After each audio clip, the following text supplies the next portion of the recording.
హల్లెలూయా. చాలా పెద్దగా చెప్తా ఉన్నాను, బాగా టైర్డ్ అయిపోయినట్టున్నారు కదా. హల్లెలూయా, హల్లెలూయా.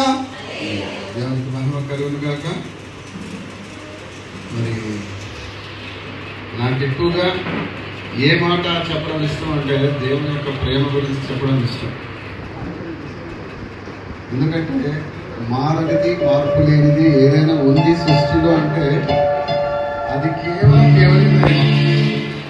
మారనిది, మార్పు లేనిది ఏదైనా ఉందంటే అది ఎవరి ప్రేమ? దేవుని ప్రేమ, గాడ్స్ లవ్. చాలా సందర్భాల్లో చెప్తుంటే మళ్ళీ ఒకసారి చెప్తాను. God's love is like an ocean. We can see its beginning but not its end. దేవుని ప్రేమ సముద్రం లాంటిది. దాని ప్రారంభాన్ని మాత్రమే మనం చూడగలుగుతాం, కానీ దాని ముగింపుని మనము చూడలేం. కాబట్టి దేవుని ప్రేమను మనం అర్థం చేసుకోవడంలో చాలాసార్లు విఫలమవుతా ఉన్నాం. సో కాబట్టి దేవుని ప్రేమ ఎప్పుడు మారదు.